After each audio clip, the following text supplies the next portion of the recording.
han tenido una maratón de clases, pero tenemos que cumplir. Voy a compartir ahorita. Sí, doctor.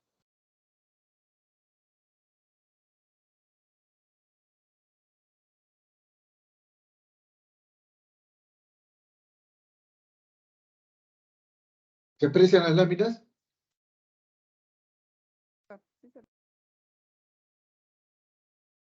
¿Se aprecia? Sí se ve, doctor. Bien, Sí, perfecto. doctor. Listo. Vamos a empezar entonces.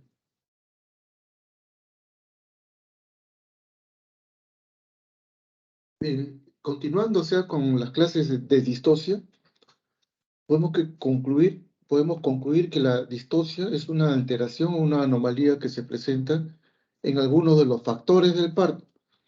Cuando hablamos de parto, nosotros en la clase que tuvimos le explicamos cuáles eran los factores del parto, ¿no? Dijimos que eran tres principalmente. El feto, que incluye sus anexos, el canal, donde el feto tiene que salir, y la fuerza que empuja a ese feto a salir al exterior a través del canal. Entonces, entre las distocias que hay por el feto, ustedes van a ver que hay distocias por el número de fetos, distocias por el tamaño del feto, distocias por la presentación del feto, ¿no? Distocias por sus anexos, ¿no? Distocias folliculares cuando es el cordón el que se compromete o la placenta. Entonces, hay una serie de distocias que son dependientes del primer factor o móvil y de sus anexos. También hay distocias del canal, sobre todo la pelvis estrecha, ¿no? Y los diferentes tipos de pelvis que pueden dificultar la salida del feto. Entonces ahora vamos a ver cuáles son las distocias que se presentan por el tercer factor el tercer factor del parto, ¿no? Que es la fuerza de contracción, la contracción uterina. La contracción uterina se puede alterar de tal manera que va a dificultar la salida del feto o puede, ¿qué les digo? Alterar el bienestar del feto incluso. Puede llevar a la muerte del producto si es que nosotros no corregimos esta distosia de contracción. Bien, entonces vamos a empezar a revisar cuáles son las distocias de contracción, también llamadas distocias de la dinámica uterina. Entonces, por definición se sabe pues que las distocias de contracción son las anormalidades que se producen en la dinámica uterina de tal manera que altera la evolución clínica del parto. Por acción mecánica puede interferir los cambios metabólicos, respiratorios del feto, y es causa de sufrimiento fetal agudo que a su vez puede producir la muerte del producto. Mucho cuidado. Entonces, nosotros tenemos que controlar siempre la actividad uterina para estar seguros que la labor de parto se está realizando en forma adecuada, ¿no? Y no vaya a ser que el feto se vaya a ver afectado.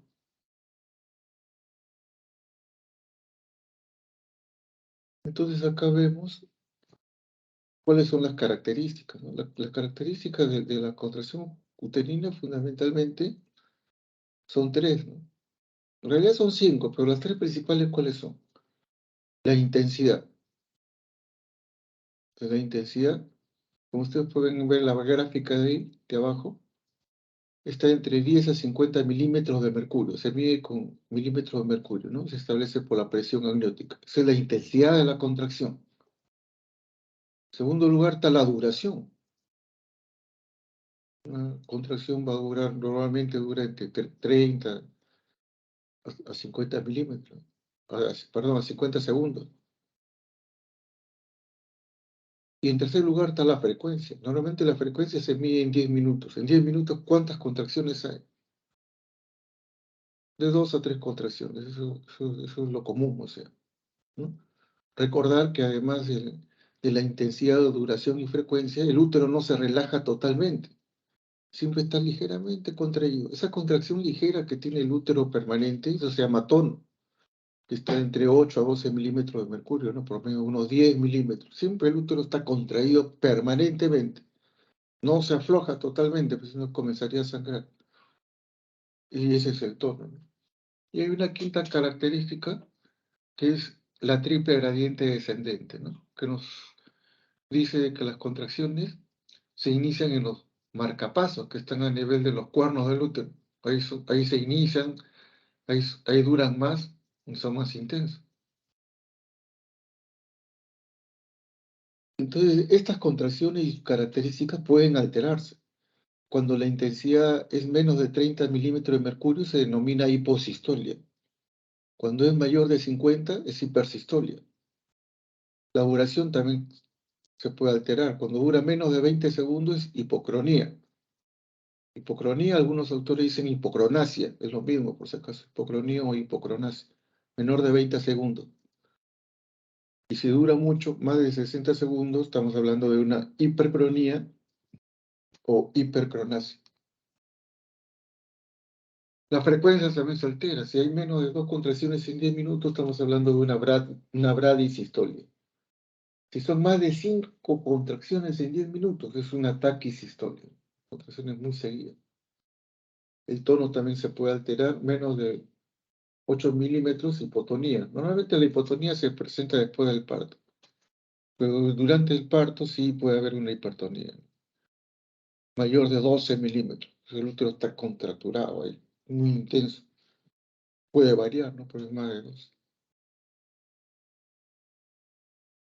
Acá nosotros vemos, o sea, algo que es bien importante, los cambios anatómicos, fisiológicos que va a tener el útero. Y vemos hacia el lado izquierdo un útero, ustedes lo conocen, ¿no? Que es el útero que no está grávido, o sea, el útero ingrávido. Y sus partes, ¿no? El cuello y el cuerpo. Entre el cuello y el cuerpo hay una línea que se llama el istmo, perdón, el istmo, ¿no? Que divide cuerpo y cuello. Esto se va a alterar cuando el útero es grávido y está a término. Ustedes ven que cuando no está gestando, el cuello es bien largo, ¿no? Tiene el orificio externo, orificio interno, dan la longitud del cervix. Cuando ya está a término, ustedes ven que esa longitud del cervix se acorta, pero el cuerpo del útero está agrandado porque dentro se encuentra el feto y sus anexos, ¿no? Ustedes ven que en este útero grávido a término se comienza a formar el segmento, ¿no? El segmento, que es la zona donde antes estaba el istmo, y se forma el segmento. Eso es muy importante, ¿no? Entonces el orificio cervical interno, ustedes ven que se comienza a separar, lo mismo que el externo. Eso se llama dilatación. Y el segmento se adelgaza, el cuello se incorpora y se abre, ¿no? Eso sucede normalmente en un trabajo de parto normal, ¿no? Lo vemos en la imagen del medio, es en el primer estadio temprano, o sea, la paciente empezó a dilatar. Esto es lo que está sucediendo. Se ha formado bien el segmento, el cuello se ha incorporado y está empezando a abrirse. Cuando ya está en el expulsivo, ustedes ven que ya la dilatación es máxima, la incorporación también, ya el cuello se ha borrado y está listo para la salida del feto. Entonces, en el periodo expulsivo, ¿no? Pero, ¿qué pasa cuando hay una alteración de la dinámica uterina? Entonces, el útero se comienza a contraer, pero el feto no puede ser expulsado. Ustedes ven cómo el cuerpo del útero se eleva hacia arriba, el segmento se estira muchísimo. Y se marca una buena diferencia que se puede ver a través del abdomen entre el cuerpo y el segmento. Ese es el anillo de retracción patológico, que lo vamos a ver después, ¿no? Y el segmento se estira, y el cuello está abierto, incorporado, dilatado, pero el niño no sale, entonces el útero va a hacer un trabajo extremo para ayudar a que el feto salga, y en algunos casos no lo va a lograr. Y vamos a ver después qué cosa es lo que pasa cuando no se logra la expulsión del feto. Que el útero, por más que se contrae, no logra la expulsión del feto. Bien, eso lo vamos a ver más adelante. Ahorita vamos a ver primero la clasificación de las alteraciones de la dinámica uterina fundamentalmente son tres, ¿no? Uno, la hipoactividad uterina. Hipo, son contracciones débiles, de baja intensidad, duran poco, ¿no? Y con frecuencia alejada, pues, una hipoactividad. Entonces, en su conjunto, las contracciones cuando tienen estas características van a ser inefectivas. La dinámica para que el parto progrese se va a estancar, no va a avanzar, el parto se va a prolongar. ¿Por qué? Porque la dinámica es muy débil. Eso se llama hipoactividad uterina, ¿no? Hay una hipoactividad uterina. Imposible, no hay contracción, el paciente se le alejan, se le van las contracciones. La segunda característica es la hiperactividad uterina. Acá es todo lo contrario. Acá las contracciones son muy intensas, son seguidas, ¿no? Y duran un montón.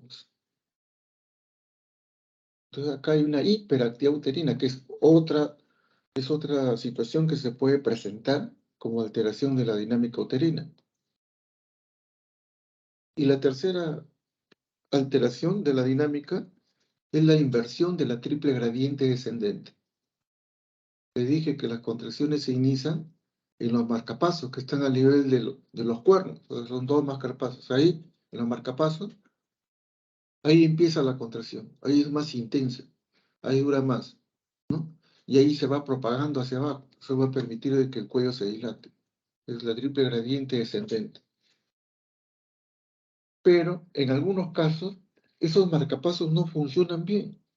Entonces aparecen marcapasos ectópicos, que no están a nivel del fondo ni a nivel de los cuernos, ¿no? Sino están hacia abajo. Entonces la contracción va de abajo hacia arriba, al revés. Eso no permite, o sea, que las contracciones hagan que la dilatación progrese. Entonces el parto también se va a estancar, ¿no? Pues son contracciones totalmente irregulares y no, el paciente no va a dilatar. Entonces, estos tres tipos de alteraciones, ¿no? La hipoactividad uterina, la hiperactividad uterina y la inversión de la triple gradiente descendente, van a ocasionar, van a traer como consecuencia cuadros clínicos diferentes, ¿no? Cuadros clínicos que nosotros podemos, o sea, diferenciar, que tenemos que aprender a reconocerlos y a manejarlos, porque de lo contrario, los pacientes se complican y ponemos en peligro la vida del feto. Acá nosotros vemos que el feto que está dentro de la cavidad uterina va a ser sometido a una serie de fuerzas afectadas por la musculatura, ¿no? Porque el útero se contrae y al final, ¿hacia dónde lleva eso? La fuerza del músculo que se inició en el fondo, se establece en toda la musculatura, hace que el cuello dilate.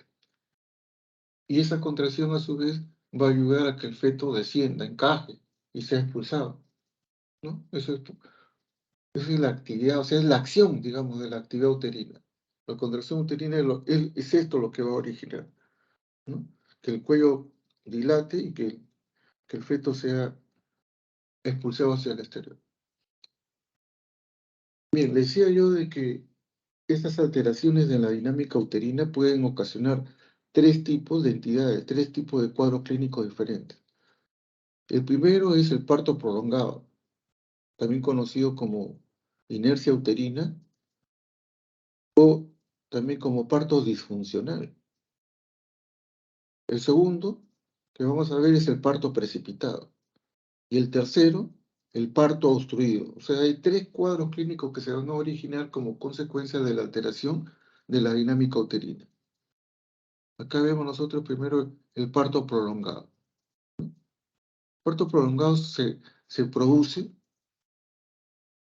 fundamentalmente cuando hay una hipoactividad uterina. La hipoactividad uterina, ¿qué nos va a traer como consecuencia? Un parto prolongado, ¿no? O parto disfuncional. También la inversión de la triple gradiente también nos va a ocasionar un parto prolongado, porque no progresa la dilatación.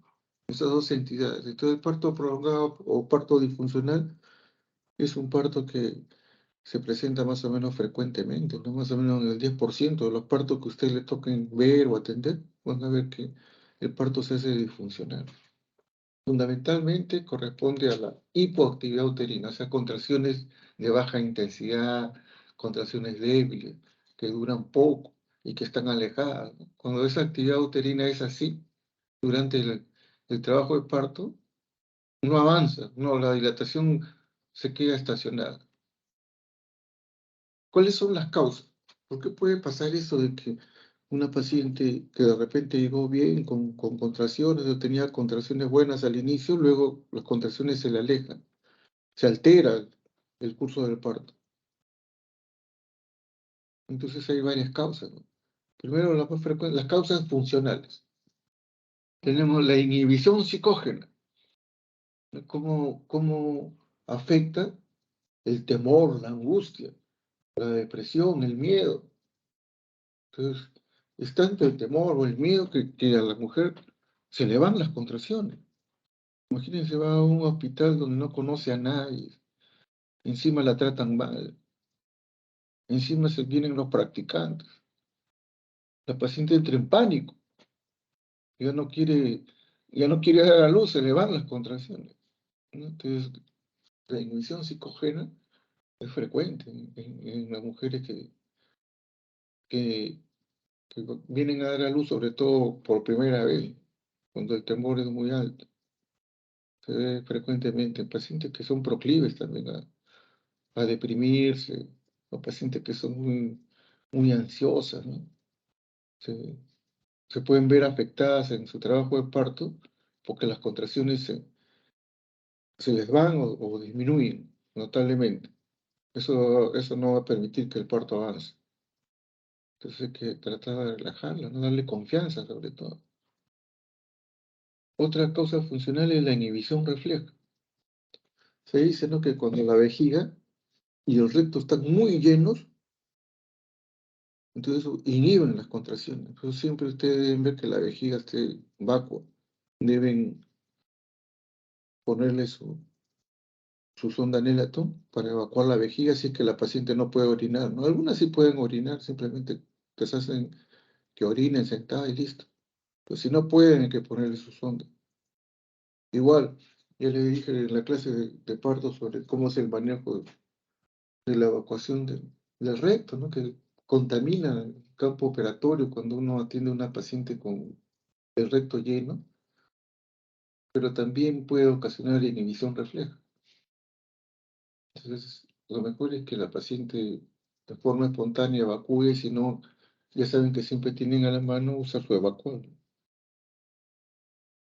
Dentro de las causas secundarias, lo primero es el agotamiento materno.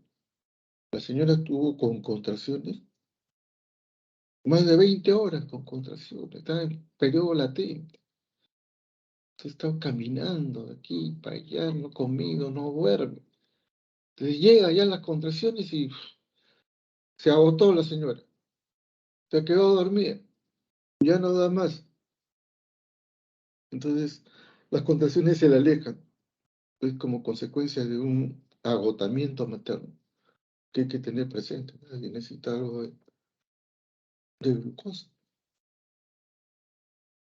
También hay causas mecánicas, ¿no? La falta de formación de bolsas de agua, que no permite, cuando no hay bolsas de agua, no permite que el feto cumpla los movimientos del mecanismo del parto. Entonces es más difícil, es un parto seco. No se ha formado agua porque había una ruptura alta, ¿no? O es un oligoangio. Entonces es difícil que el feto pueda atravesar el canal, hacer todos los movimientos cuando no hay bolsas de agua, no hay líquido, ¿no? Es un parto seco. La falta de apoyo de la presentación fetal sobre el cervix. Ya les hablé la vez pasada sobre el reflejo de Ferguson. De Ferguson 1, ¿no? El reflejo de Ferguson 1 cuando la cabeza, el polo fetal, comprime el cervix. Entonces se desencadena un reflejo neurohumoral que va a permitir que las hormonas, la oxitocina, que está almacenada en la neurohipófisis, o sea, en el lóbulo posterior de la hipófisis, sean liberadas gracias a este reflejo de Ferguson 1. Entonces se liberan la oxitocina y la oxitocina va a actuar sobre la musculatura uterina, permitiendo que éste se contraiga, que el músculo que el músculo uterino se contraiga. Entonces, cuando no hay un buen apoyo, porque la cabeza no desciende, no encaja, está alta, entonces el parto se prolonga, ¿no? Se prolonga. En algunos casos hay un desarrollo insuficiente del músculo uterino, ¿no? Una hipoplasia, eso se ve sobre todo en mujeres adolescentes que todavía no han completado su desarrollo, mujeres también anoréxicas, mujeres caquéxicas, mujeres con una mala alimentación. Entonces tienen un útero, como decimos así popularmente, ¿no? Está tela ese útero, delgadito. No se contrae bien porque es recontra delgadito. Es un útero hipoplásico. ¿Por qué? Ya le he dicho por qué podría ser, ¿no? De repente la paciente es tuberculosa, tiene anorexia nerviosa, ¿no? O, o de repente es adolescente joven. Entonces, en todos esos casos puede tener hipoplasia, ¿no? Pero también puede ser que hayan procesos regresivos o degenerativos. Entonces el músculo está invadido por estos procesos, como la adenomiosis, ¿no? La adenomiosis, que es la invasión de la musculatura lisa del útero por el endometrio, ¿no? Al igual que la endometriosis, el endometrio sale de la cavidad uterina. En la endometriosis sale fuera del útero. En la adenomiosis se infiltra dentro del útero, dentro de la musculatura lisa, mejor dicho. Y eso no va a permitir que el útero se contraiga bien. Entonces no va a ocasionar buenas contracciones. La presencia de miomas, ¿no? Sobre todo los miomas intramurales, que están metidos ahí dentro de la musculatura. Hay pacientes que tienen múltiples miomas intramurales, una miomatosis uterina masiva. Entonces, tampoco se va a contraer bien la musculatura, los miomas no la dejan. O la obesidad, ¿no? Señoras obesas que tienen infiltrado prácticamente todos sus órganos de grasa, incluido el útero, tampoco no contraen bien.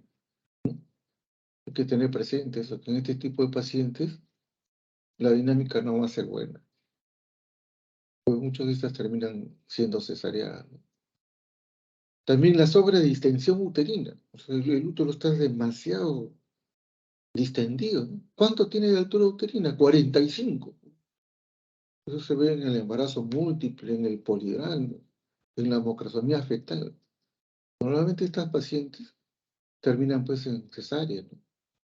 Por la sobredistensión uterina. Y hay que tener presente que la sobredistensión uterina es una causa de hipotonía uterina.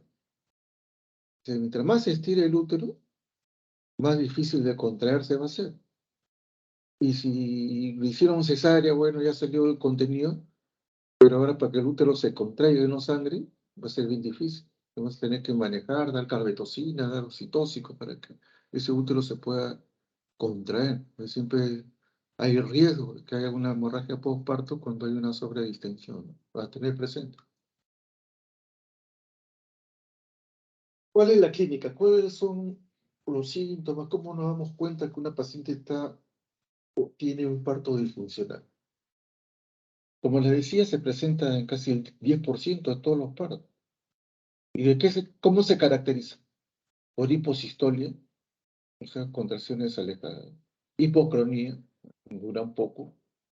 Bradisistolia, o sea, una en 10 minutos, por ejemplo. La hiposistolia es de baja intensidad. Hipocronía de poca duración. Y bradisistolia que se presenta, pues, en vez de 2 a 3, se presenta uno cada 10 minutos, cada 15 minutos. A pesar que el tono está normal. Entonces, cuando tenemos una actividad uterina así de ese tipo, no va a progresar, ¿no? Se queda la dilatación en lo que nosotros llamamos dilatación estacionaria. O sea, 4 horas con la misma dilatación, ¿no? Le examinamos a las 6 de la mañana. Vamos a suponer, estoy poniendo un ejemplo, y está con 6 centímetros. Le examinamos a las 8, sigue con 6 centímetros. La examinamos a las 10 de la mañana, sigue con 6 centímetros.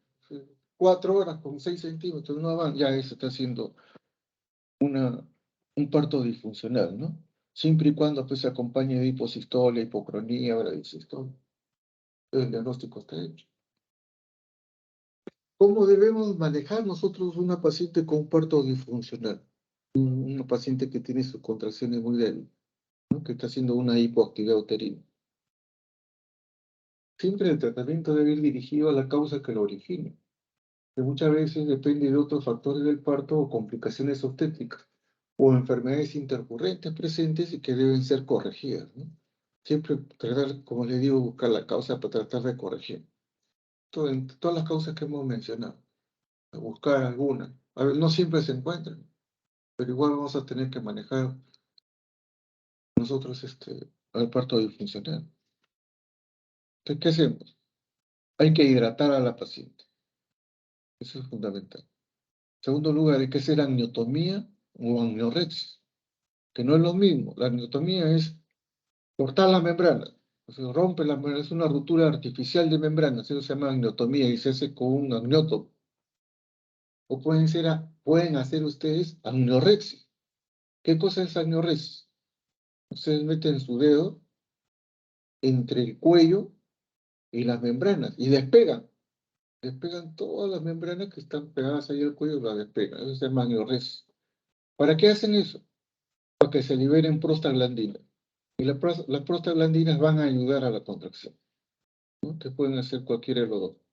Amniotomía o amniorexia. Amniotomía sí está indicado según la dilatación o pueden ser amniorexia simplemente. Ambos van a mejorar la contracción. La amniotomía porque va a favorecer el reflejo de Ferguson, ¿no? Baja la cabeza una vez que cortaron las membranas y va a presionar el cuello del útero y se va a liberar oxitocina. Eso es con la amniotomía. Y con la amniorexia, por la liberación de prostaglandina. ¿Qué más pueden usar? Pueden usar antiespasmódicos para relajar el cervix. Acuérdense que el cervix pues tiene musculatura lisa que se puede, y fibras, ¿no? Que se pueden relajar cuando uno usa un antiespasmódico derivado de la iosina. A veces ustedes examinan y el cuello del útero está tenso, está duro. No solamente está grueso, sino está duro. Entonces, no, eso no va a dilatar. Entonces hay que relajarlo en el cerebro. ¿Qué hacemos? Le damos un antiespasmódico. Y eso ayuda bastante. También, y acá va el principal manejo, es mediante la administración de oxitocina. Nosotros debemos dar oxitocina. Recuerden que la oxitocina la debemos dar por infusión endovenosa. Normalmente en 1 litro de cloruro de sodio ponemos una ampolla de 10 unidades de oxitocina y le pasamos más o menos 8 gotas, que corresponden a 4 miliunidades. 4 miliunidades es la cantidad que nos ayuda a que el útero se contraiga, que la fibra muscular lisa del útero se contraiga, ¿no? Ponerle entonces 4 miliunidades, eso equivale a 8 gotas en una solución de 1 litro de cloruro más una ampolla de oxitocina por 10 unidades. Y ustedes le van a ir aumentando, cada 15 minutos le van aumentando según la respuesta. Si no responde, a los 15 minutos le aumentan 4 gotas. No responde, 4 gotas más, cada 15 minutos, hasta que responda. Hasta un máximo de 40 miliunidades. Hasta un máximo, perdón, hasta un máximo de 40 gotas. Por un máximo de 40 gotas. Ya 40 gotas es lo máximo que pueden dar. Ya no se puede aumentar más. Ya. Pero normalmente usted le ponen 8, 12, 15 gotas y ya hay respuesta normalmente. Eso se llama acentuación, se llama ese proceso. Acentuación del trabajo de parto con oxitocina. Muy bien, qué más pueden utilizar ustedes? Pueden utilizar oxigenoterapia, o sea, administrar 4, 5, 6 litros por minuto. Nunca, nunca más de 10. Usted pone 10 o más, pueden dañar al feto. Le da una displasia retrolenticular y el feto va a tener problemas en los ojos. Ten mucho cuidado con el oxígeno. Algunos le dan 10, no, poco, nomás 4 o 5 litros por minuto. y eso le va a favorecer a la paciente. Se va a sentir más tranquila, más segura, y estar respirando bien, ¿no? Una forma, o sea, de manejar a estas pacientes que tienen un parto disfuncional y que tienen un gran componente emocional, ¿no? El oxígeno ayuda mucho. El uso de antibióticos también está indicado, ¿no? Normalmente damos una cefalosporina. Porque como es una paciente que no está avanzando en forma adecuada, normalmente la obstetrista está controlando, ¿qué hace? Llama al médico. El médico residente. ¿Y el residente qué hace? Llama al asistente. Y el asistente va con sus alumnos. Y todo el mundo la examina a la señora. Como no avanza, todos quieren examinarla para ver cómo está. Entonces se le realiza muchos tactos y cuando sucede eso hay riesgo de que la paciente se infecte por dentro, ¿no? Que las membranas se infecten o que después haga una endometritis. Entonces, para evitar eso, nosotros normalmente le administramos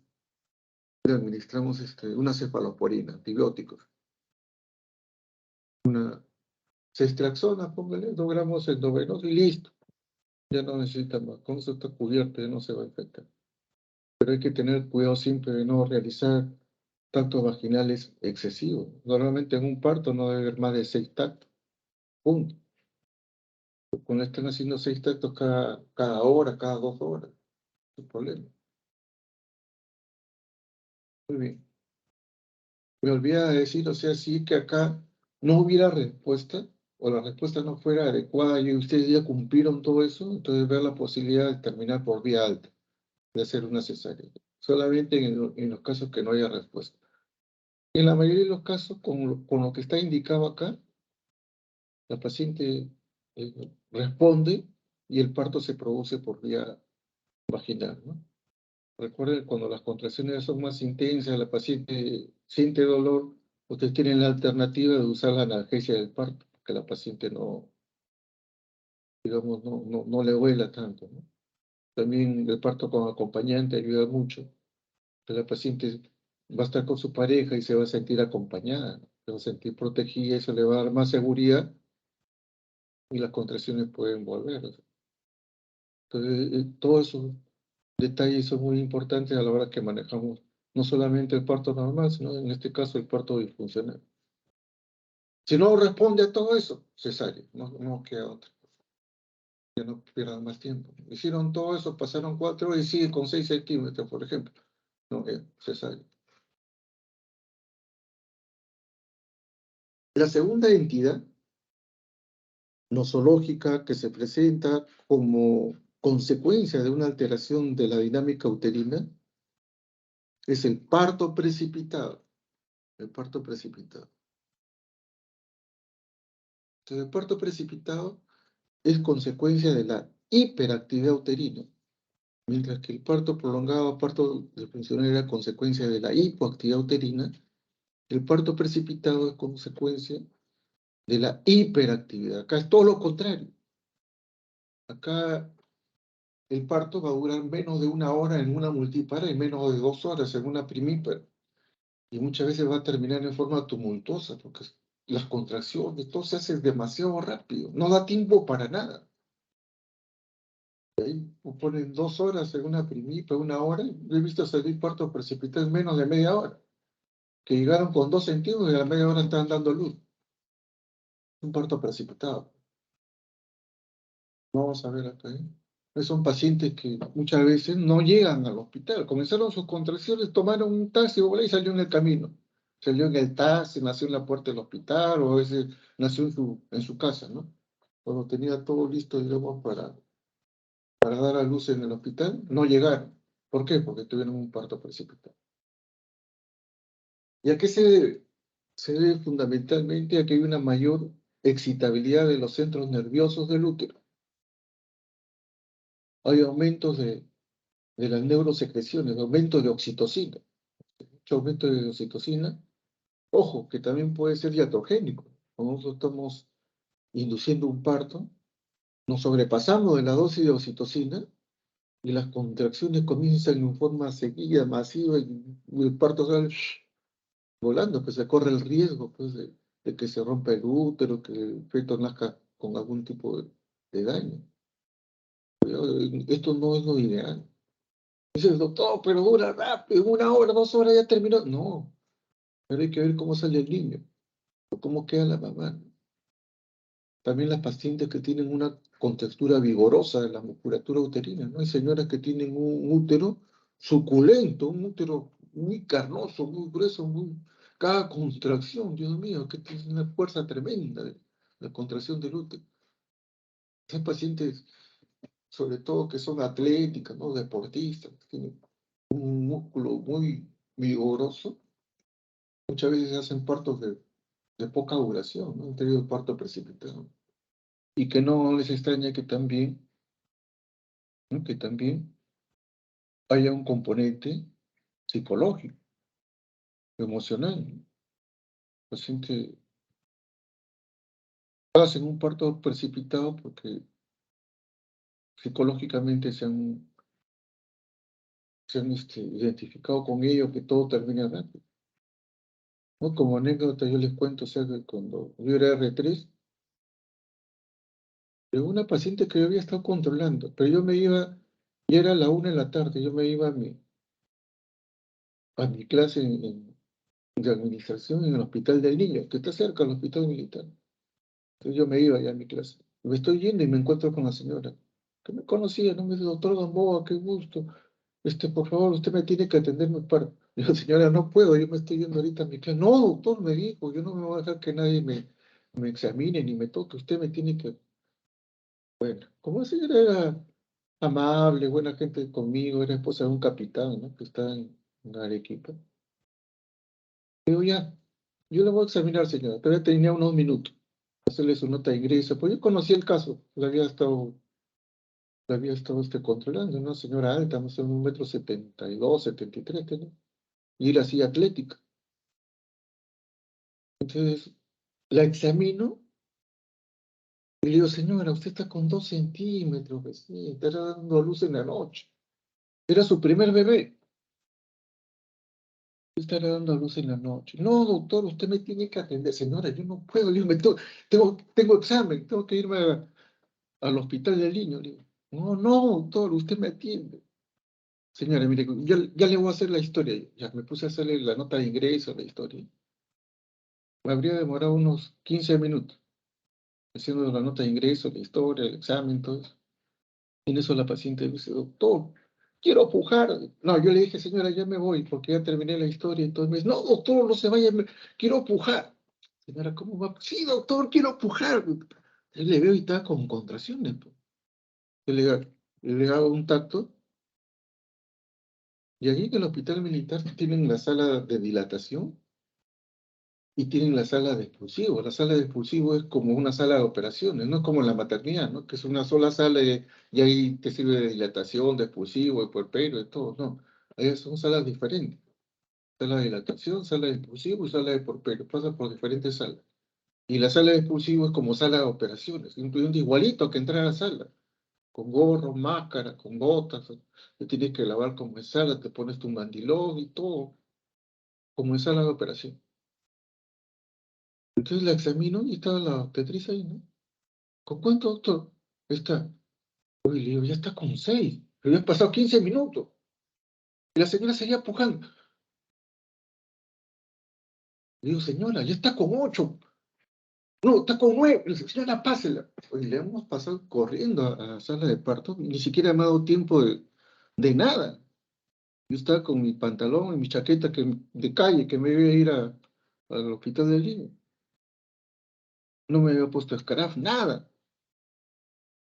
Con lo justo estaba con guantes. La pasé a la camilla y la paciente comenzó a pujar con qué fuerza. No me dio tiempo de limpiar el campo, ni de poner nada, de hacer nada. Con la justa, con la mano izquierda he protegido el periné. No le hice piso, nada, o sea que podía haber estallado la vagina, todo. Puse mi mano sobre el periné y la otra mano sobre la cabeza para impedir que salga, pero como un misil salía ese niño. ¿Qué tal? Nunca en mi vida había visto un niño que nazca así con esa fuerza. He tenido que agarrarlo para que no salga fuerte y se vaya a caer al suelo. Entonces ya logré que el niño salga. Salió el niño, lo puse ahí, corté el cordón y la placenta salió junto con el niño casi. Completita la placenta. Se vine genitales, ni un rasgado, nada, sin epicio, primer bebé. Ni siquiera un poquito, ni una gota de sangre. Y fue algo increíble lo que me pasó, ¿no? Entonces, ya la pasé a la señora, la sala de puerperio, le hice su resumen del parto, y era la 1:30 ya. Bueno, señora, ya, ya cumplí, ¿no? Ya ve, doctor, yo le dije que usted me iba a atender mi parto. Mira, para mí eso es psicológico, ¿no? Como una señora quería que yo la atienda el parto y Dios mío, lo hizo precipitado. Y la atendí el parto. Y luego de ahí ya me fui, pues a 1:30 me fui a mi clase. En media hora hizo todo su trabajo de parto. Y era su primer bebé. Entonces son casos así que pueden suceder. En medicina ustedes saben que todo es posible. Pero esto fue, pues, a mi modo de ver, un parto precipitado de origen psicológico. De origen psicológico. En el hospital militar las pacientes son pues bien quisquillosas, ¿no? Son hijas de generales, esposas de oficiales. No quieren que así nomás nadie las toque. Tienen confianza a su médico y su médico nadie más las debe agarrar. Entonces puede llevar a eso, ¿no? Entonces esa es una posibilidad también cuando la causa es de tipo psicológico. ¿Cuál es la clínica?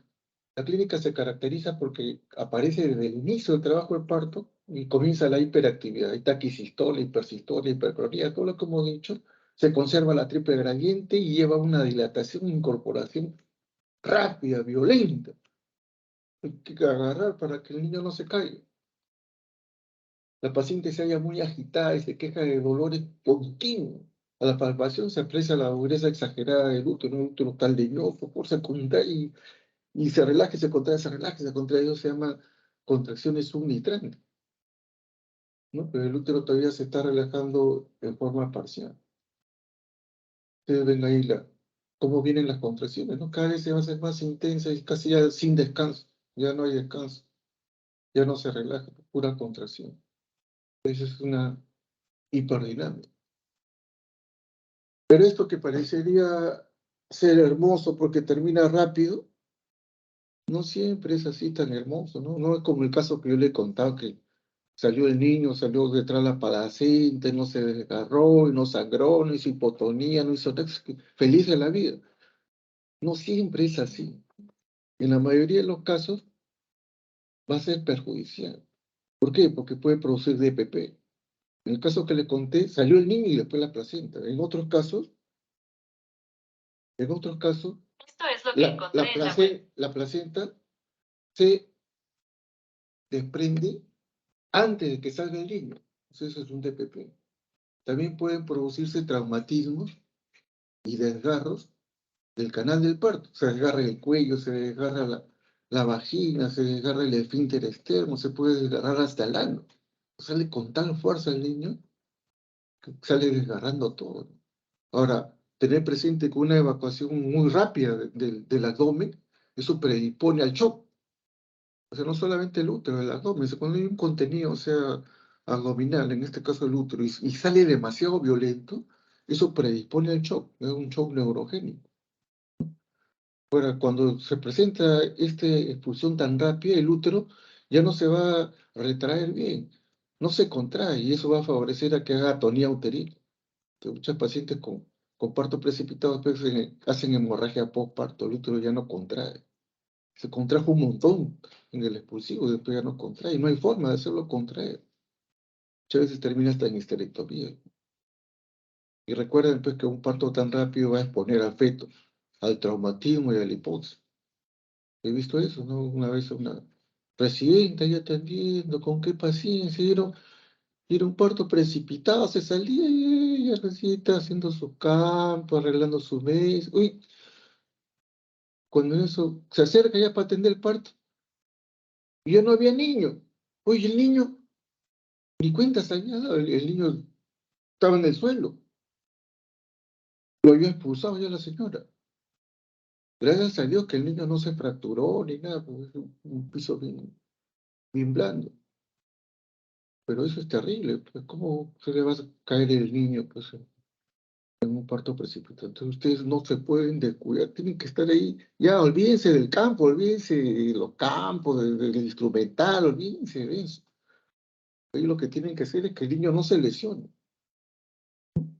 Entonces, mucho cuidado cuando uno atiende un parto precipitado.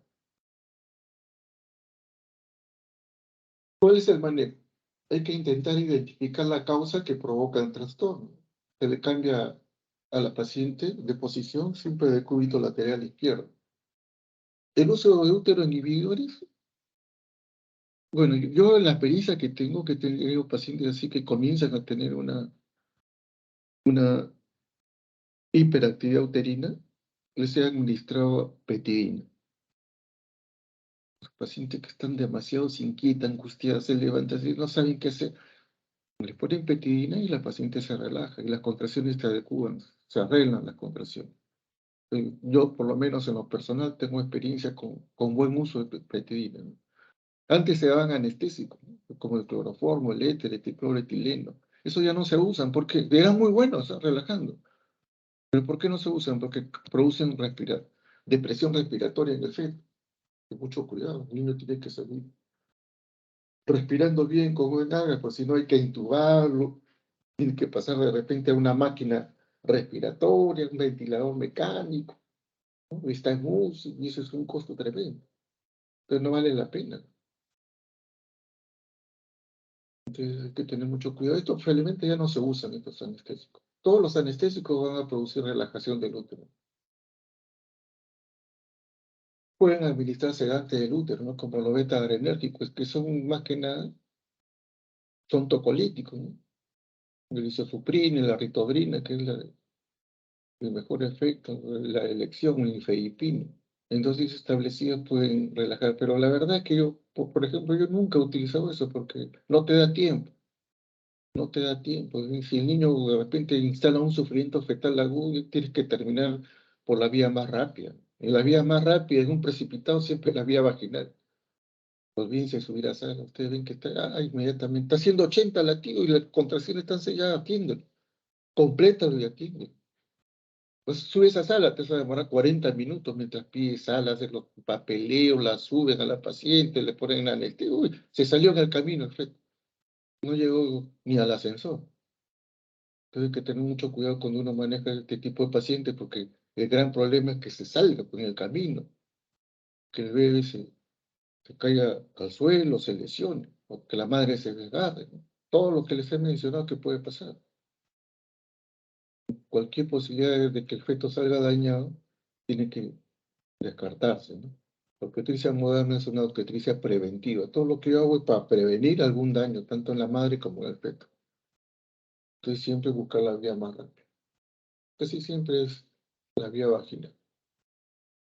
Muy bien. Ahora tenemos la tercera entidad nosológica, es el parto obstruido. El parto obstruido, miren, cuando ustedes ven las causas de mortalidad materna, ustedes dicen en primer lugar a nivel nacional, está la hemorragia. En segundo lugar, la enfermedad hipertensiva del embarazo. En tercer lugar, están las infecciones. En cuarto lugar, el aborto. Y en quinto lugar, el parto obstruido. Eso sobre todo en las zonas rurales, ¿no? No en los hospitales, pero en las zonas rurales, cuando ustedes vayan a hacer un agreso, que les atiende un empírico que no sabe nada de medicina, y tienen un parto obstruido y no saben qué hacer. Ellos siguen con el parto, al final el útero se rompe, y viene una hemorragia y la paciente se muere, ¿no? Pero la causa ha sido un parto obstruido, que no ha sido diagnosticado. El parto obstruido se presenta como consecuencia de un mal diagnóstico. O sea, el personal encargado de atender el parto no se da cuenta de la presencia del parto obstruido. ¿Y qué cosa es un parto obstruido? Simplemente es la imposibilidad mecánica que el feto cumpla el mecanismo del parto. ¿Por qué? Porque hay un obstáculo. O sea, el feto no puede atravesar el canal. Imposible. Ese feto no va a atravesar ese canal. Imposible. Por diversos motivos. Pero no va a pasar ese canal. Así se muere el feto, igualito. No insistan, porque así esté muerto, tampoco va a pasar el canal. Ni vivo ni muerto va a salir. Se murió el niño, igualito tienes que sacarlo por vía alta. Porque no va a nacer por vía vaginal. La causa más frecuente es la incompatibilidad cefalopélvica. ¿No? Vamos acá. Es la incompatibilidad cefalopélvica, pero hay otras causas, ¿no? Si hay un tumor previo, si hay una conglutinación cervical, cualquier cosa que provoca, digamos, un obstáculo en el pasaje del feto a través del canal, va a ser causa de parto obstruido. Como le digo, lo más frecuente es la incompatibilidad cefalopélvica. O sea, es imposible que esa cabeza atraviesca el canal. En primer lugar, uno, porque la cabeza es muy grande. La pelvis es normal, pero la cabeza es grande porque el feto es macrosómico, hidrocéfalo. Entonces no va a pasar esa cabeza por el canal, imposible. Si ustedes insisten, va a tener un parto obstruido. Segundo lugar, el feto es de tamaño normal, su cabeza es normal, pero la pelvis es estrecha. Entonces va a haber una incompatibilidad cefalopélvica. No va a pasar. Se va a ocasionar un parto obstruido si insiste. Y la tercera posibilidad que se da en la incompatibilidad cefalopélvica para que sea un parto obstruido, usted me dice, doctor, el feto es de tamaño normal, su cabeza es normal, la pelvis es una pelvis ginecoide compatible, normal, todo está normal. ¿Por qué está haciendo una incompatibilidad? ¿Por qué? Porque hay una mala actitud de presentación. El feto está deflexionado, está en aciclitismo, ¿no? De alguna manera acomodó mal sus diámetros de su cabeza con respecto a la pelvis. Entonces ya no avanza, no progresa. Entonces el parto se detiene. Se produce lo que nosotros conocemos como un parto obstruido. Parto obstruido quiere decir que el feto estaba en trabajo de parto, comenzó a atravesar la pelvis y ahí se quedó. En alguna etapa del mecanismo del parto. Ya no avanza más porque hay un obstáculo que no lo deja avanzar. Bien, muy bien, entonces cuando se presenta ese obstáculo, ¿qué hace el organismo? Comienza a hacer una hiperactividad uterina. Comienzan las contracciones intensas que duran más, frecuentes. Hay una hiperactividad. ¿Para qué? Para tratar de vencer el obstáculo. O sea, la fuerza del útero se contrae con tal fuerza que quiere romper el obstáculo. Y trata de hacerlo pasar a la fuerza al niño. Pero como es imposible que ese feto pase, entonces o se rompe el útero o se queda contracturado permanentemente. En ambos casos son fatales, como vamos a ver ahorita. Bien, ustedes acá adelante yo les mencionaba sobre cómo era la formación del segmento y que había un anillo fisiológico de retracción, ¿no? Eso es lo normal, donde está el istmo, ahí es el segmento. Y el límite entre el segmento y el útero marca una diferencia, ¿no? Se ve como un anillo, que está alrededor del útero. Así se ve al final del parto. Comienza el trabajo de parto y al final, ¿no? Ves que el segmento se ha agrandado un poco más, ya dilató totalmente, se borró el cuello. Y la diferencia entre el cuerpo del útero y el segmento es evidente, porque el útero se contrae más. Pero si el parto no avanza, lo que le decía, si el parto se obstruye, el útero se comienza a contraer más y más y más, y no logra que el niño avance. Lo único que está logrando es que el segmento se estire más, se estire más. Y ustedes recuerden que siempre la pita se rompe por el lado más débil. ¿Y el lado más débil cuál va a ser? El segmento. Ustedes comparan el grosor del cuerpo del útero con el segmento, ustedes ven que el segmento es mucho más delgado, y eso que ahí en la imagen no se ve tan delgado, pero en la práctica se pone tela de cebolla, como le decimos nosotros, se pone muy adelgazado y se rompe, se produce una ruptura uterina, el niño no sale para hacia el exterior, imposible, se rompe por el lado más débil. ¿Cuál es el lado más débil? El segmento uterino. Te agarra un vaso y te agarra la uterina, cualquier vaso y comienza la hemorragia. Es terrible. Se muere niño y se muere madre si que no actuamos.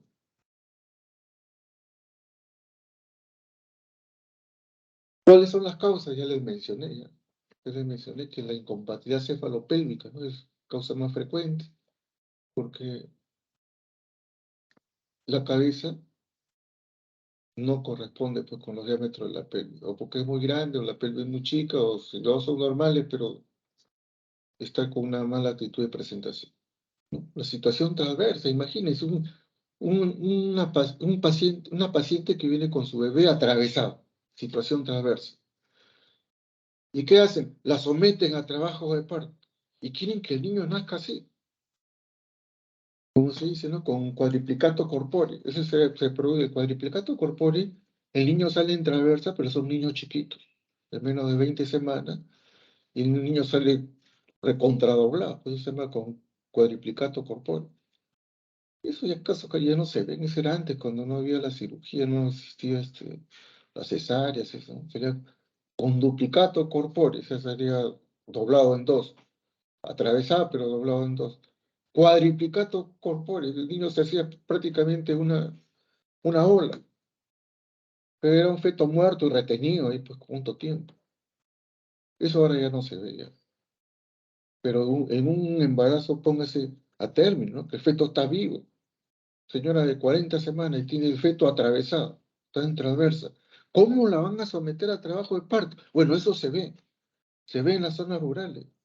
Yo recuerdo cuando llegué a la maternidad me llegó una paciente que había estado 2 días, 3 días había estado en trabajo de parto. La examino y el feto estaba en transversa. Las membranas estaban rotas. El útero estaba degenerado y había una infección, pues.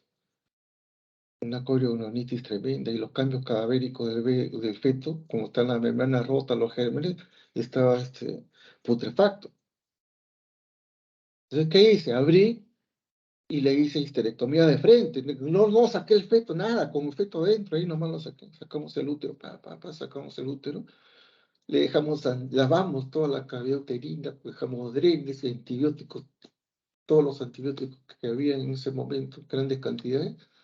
Y gracias a Dios, la paciente, o sea, se recuperó y salió del cuadro, ¿no? Porque era un caso muy difícil, o sea, la mayoría de pacientes en esas condiciones se mueren por la infección, por la generación del útero, ¿no? Entonces, todavía hay sitios donde es tanta la ignorancia, o sea, de la persona que está atendiendo el parto, está atendiendo pues un curioso, un empírico, que está atendiendo el parto y no se da cuenta que el feto está en traverso. Es imposible que salga. Pero puede darse, pues, no sé, es la situación. Los tumores previos, ¿no? Póngase un quiste de ovario con pedículo largo que se meta dentro de la pelvis. Y ese tumor es un tumor previo, está antes del bebé, no lo va a dejar salir, posible. La conglutinación cervical, que es cuando el cuello del útero está tan pegado, está estenosado, está fibrosado, que no dilata. Por más contracciones que haya, el cuello no va a dilatar, no va a abrir. Si ustedes insisten, ese cuello se va a desgarrar totalmente. El útero se va a romper, va a sangrar, va a ser terrible. Todos esos casos solamente lo único que lo sabe es la cirugía, ¿no? La cesárea. ¿Cómo se caracteriza este cuadro de parto obstruido? En realidad tiene 3 fases, ¿no? La primera fase hay una hiperdinamia hipertónica. O sea, hay aumento de las características de la contracción uterina. Hay una hiperactividad uterina. Hay policistolia, hay hipertonía. El dolor es exagerado y continuo en la región hipogástrica. El paciente se queja de mucho dolor y continuo. ¿Dónde? En la zona del segmento, en la región hipogástrica. Ahí en que el segmento se está estirando cada vez más. Entonces le duele y el útero ya casi no se relaja, está muy contraído. Por eso le dicen también tétano clínico. Si ustedes la examinan, van a ver que hay una gran sensibilidad en la zona uterina, no se puede ni tocar ese útero. en la zona del segmento, y el cuerpo está duro, ¿no? Casi permanentemente, o sea, por consecuencia de una hipertonía. Si escuchan los latidos ya están alterados, hay taquicardia, ya está haciendo tics. Entonces, esta fase puede evolucionar a la rotura uterina o la hipodinamia secundaria permanente por fatiga muscular. A cualquiera de esas dos fases puede evolucionar, ¿no? A la rotura uterina, pero antes de que el útero se rompa, aparece un síndrome, que es el síndrome de Brandt-Frommer-Pinar, porque este síndrome es la presencia de 3 signos que ustedes lo pueden visualizar cuando hacen el examen clínico. Entonces, como el esfuerzo ha resultado ineficaz, lo único que va a conseguir es que las fibras musculares se retraigan hacia arriba, como les mostré en las imágenes, y el segmento se adelgaza y se distiende exageradamente. Entonces se forma un anillo externo que ustedes pueden visualizarlo. En el límite entre el cuerpo del útero y el segmento, que el segmento está muy distendido y el útero está muy contraído, entonces se ve como una hendidura en el límite del cuerpo con segmento. Ustedes lo van a visualizar, externamente lo van a visualizar. Eso se conoce como el signo del anillo de Van, así se llama, el anillo de Van, ¿no? Eso nos indica de que el segmento está muy distendido y que se puede romper. Pero no solamente el segmento se estira, ¿no? Sino también se va a estirar los ligamentos redondos. Si ustedes palpan el abdomen de la mujer que está haciendo este síndrome, que está a punto que el útero se le rompa porque hay un parto obstruido, ustedes van a palpar a nivel de los flancos una especie de cuerdas, esas 2 cuerdas tensas, duras, engrosadas, que duelen. ¿Qué cosa es? Ese es el signo de Frommer. ¿A qué corresponden? A los ligamentos redondos, ¿no? Los ligamentos redondos que están en la parte superior del útero que se van hacia la ingle. Entonces se van a estirar porque el útero, como se está contrayendo hacia arriba, jala los ligamentos, los estira, los lleva hacia arriba. Entonces ustedes los pueden palpar. Cuando los ligamentos redondos normalmente no se palpan, pues son laxos, blandos, ¿no? Se confunden con el resto del cuerpo, no se palpan. Pero en este caso sí se palpan, como 2 cuerdas. Ese es el signo de Frommer, ¿no? El anillo de Mann y el signo de Frommer. Y ese se suma el signo de Pinar. Como hay edema y estasis sanguínea en el cervix, en la vagina y en la vulva, todo está edematizado y ahí si la paciente comienza a sangrar. Eso es un sangrado oscuro, escaso. Eso se llama el signo de Pinar. Se suma entonces al signo de Frommer y al anillo de Mann. Ya nos está diciendo. Si a eso nosotros le agregamos el dolor intenso en la región del segmento, todo eso constituye la inminencia de la ruptura uterina. Es inminente que ese útero se va a romper, si es que no es tratado a tiempo, ¿no? Entonces, si no se rompe, en algunos casos no se rompe, pero va a llevar a la contractura. No hay una hipodinamia, pero ya con el útero contracturado. Y ya comienza a degenerar. De cualquiera de esas dos posibilidades pueden pasar, ¿no? Se rompe el útero o queda contracturado. Lo más probable es que el útero se rompa.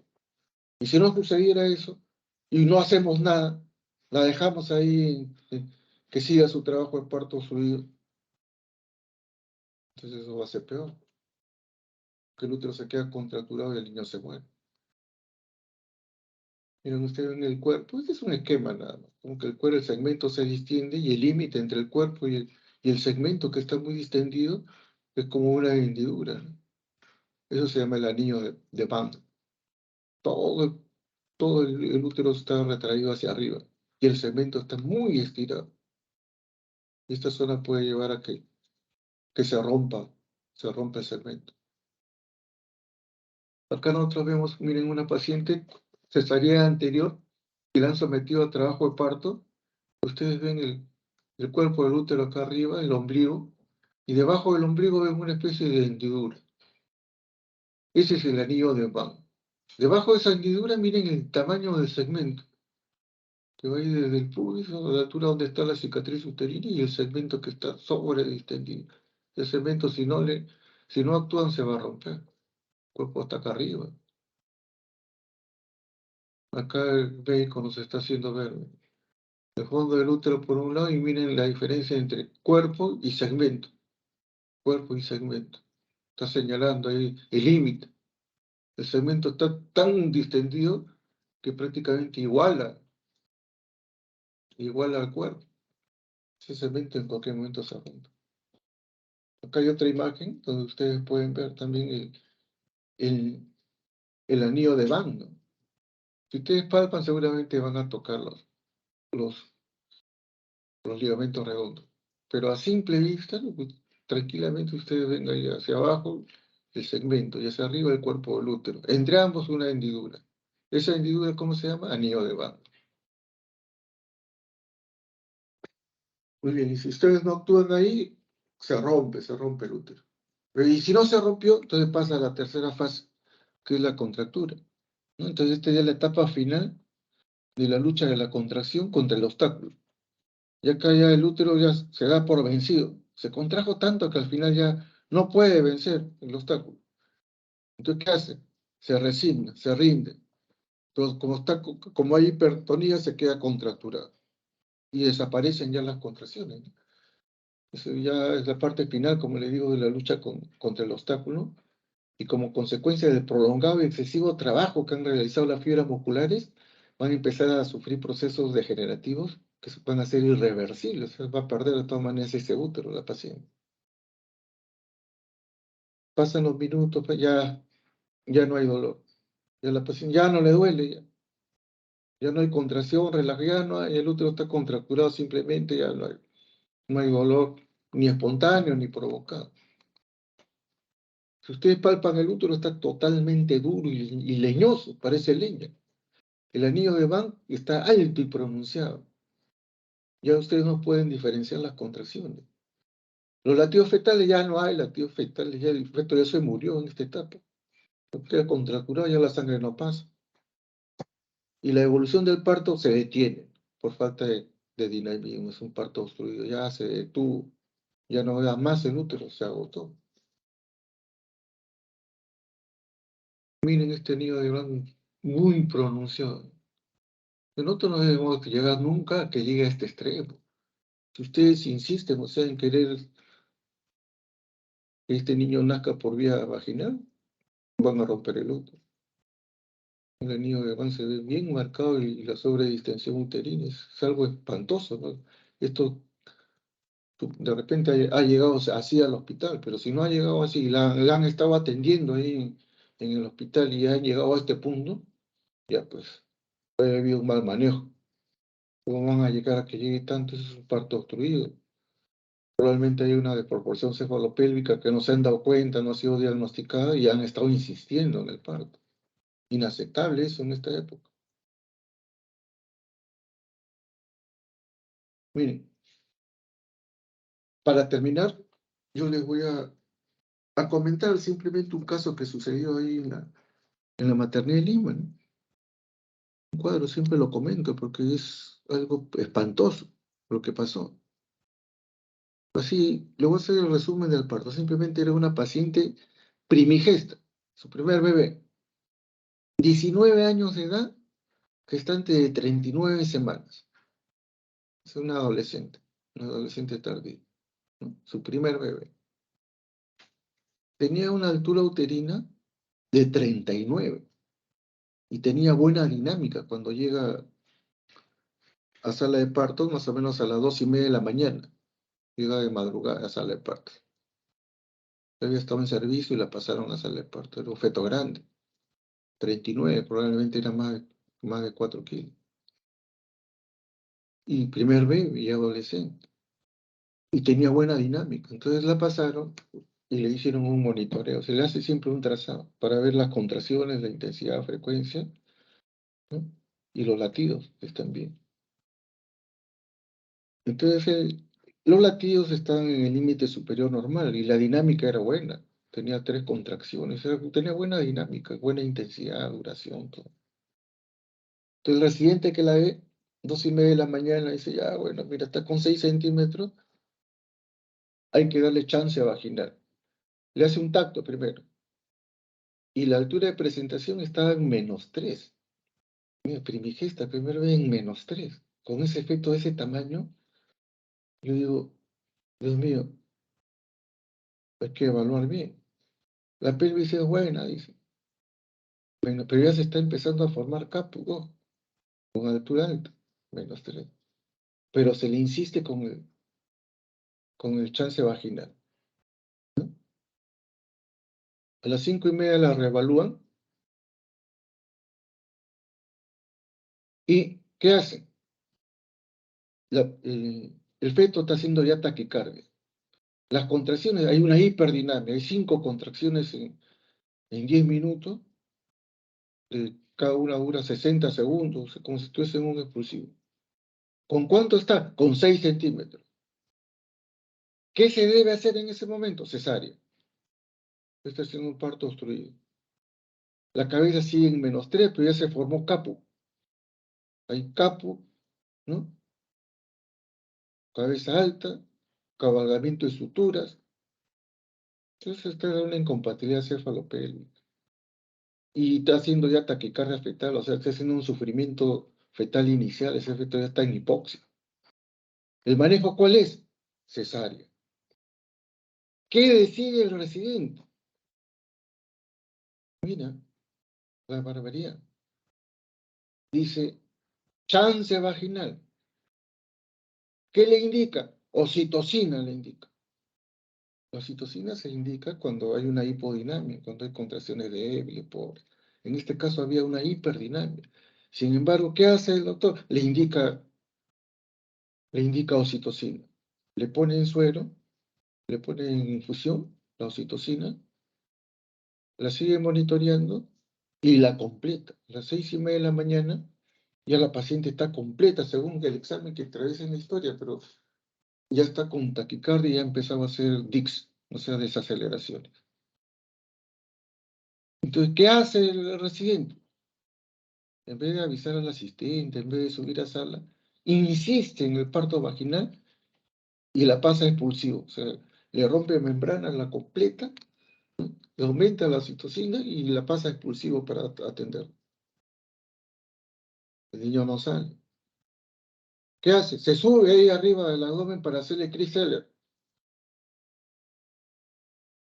¿Qué pasa? No sale el niño, no sale, no va a salir. El niño está haciendo DIC 2, ya está en sufrimiento. Se va a morir.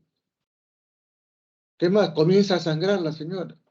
La señora comienza a sangrar. El residente se asusta. La sube a sala. Mientras que la sube a sala son 7:30 de la mañana. Y el asistente responsable ahí de sala de parto estaba haciendo otra cesárea a otra paciente. Desconocía este caso, porque el residente no le había dado cuenta de este caso. Nosotros entrábamos de guardia, yo entraba de guardia con otro colega que llegamos temprano a la guardia y vemos pues el caso, ¿no? Era una paciente que estaba sangrando con una tremenda barriga y era un abdomen agudo. El paciente comenzó a chocar, está sangrando por dentro, hay que entrarle. Y le entramos a la cesárea. ¿Qué encontramos? Primero, que el feto estaba nadando entre la sangre. Había como 2, 3 litros. 3 litros había entre sangre, líquido amniótico y todo lo que había ahí en cabida. Unos 3 litros y el feto estaba ahí. Estaba muerto. Ya se había muerto el feto. O sea, el útero se había roto y el feto había salido al exterior, pero dentro del abdomen. Ahí estaba. Entre las tripas. Y rodeado de sangre por todos lados. Entonces sacamos al feto, muerto, aspiramos todo, pusimos sangre en cantidad y vamos a reparar el útero. Normalmente si hay una rotura tú la reparas. En este caso no se podía reparar porque el útero no solamente estaba roto, había estallado así en multitud de fragmentos que sangraba de todos lados. La paciente chocada se estaba desangrando. La vejiga estaba rota, también había estallado. Ah, su Dios, qué terrible. Una niña de 19 años, caballeros. Para salvarle la vida, histerectomía. Que sacarle el útero para que la paciente no se muera. Histerectomía. Hicimos histerectomía y reparamos la vejiga.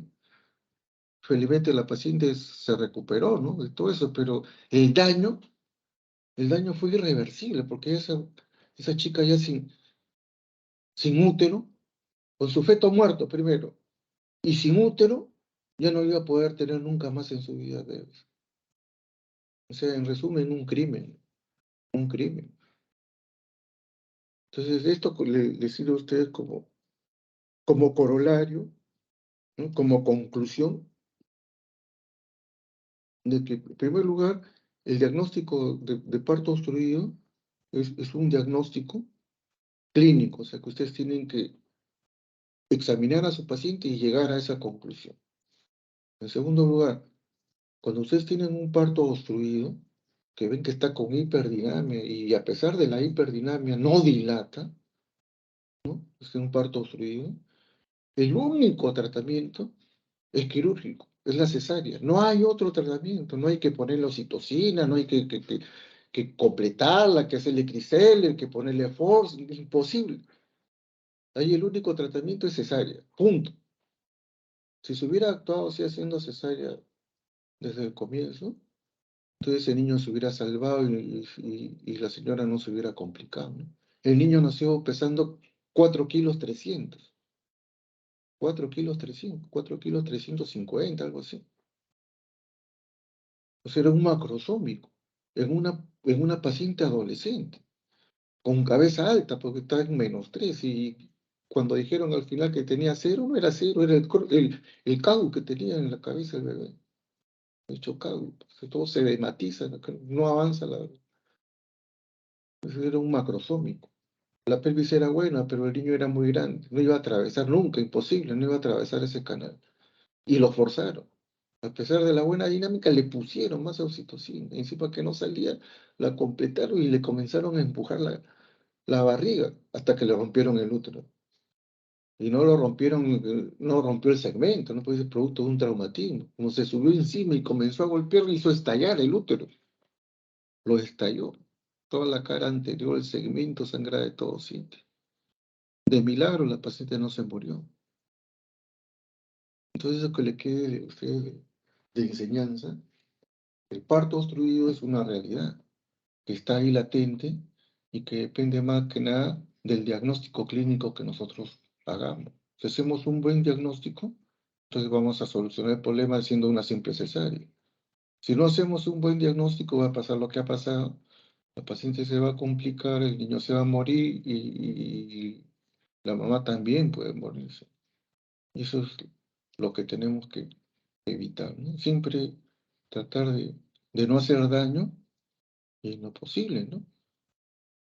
Nosotros tenemos que, en obstetricia moderna, ser preventivos, adelantarnos antes de que pase, antes de que se complique. Y tenemos que entregar el niño en buenas condiciones. No podemos entregar un niño, pues, con alguna alteración neurológica, algún trauma, ¿no? Que esté fracturado. No, ya no es así. Ahora hay demasiado juicio, o sea, problemas médico-legales. Entonces, para eso tenemos que ser muy competentes en nuestro diagnóstico, en nuestro manejo, ¿no? Y actuar rápidamente y adecuadamente. Con una simple cesárea, todo se hubiera solucionado. No se hizo, y las consecuencias fueron esas. Espero que esto les haya ayudado, este caso clínico que sucedió hace más de 10 años, ¿no? Entonces, el manejo, como les repito, es imperativo en todos los casos, o sea, que hay un parto obstruido, tienen que hacer ustedes operación cesárea. No hay otro tratamiento. Aunque el feto esté muerto, igualito, tienen que hacer cesárea. No, no, ya se murió, doctor, que salga por abajo. No, igualito tienes que entrar a operarla. No va a salir. Imposible. Ustedes quieren pasar un elefante por el ojo de una aguja. No va a pasar. Igualito. Entonces tenemos que tener bien claro para no cometer estos errores. Muy bien, muchas gracias. ¿Tuviera alguna pregunta? Yo creo que ustedes ya están cansados, ya pues son las 2 de la tarde. Esto, una maratón de clases de las 8 de la mañana.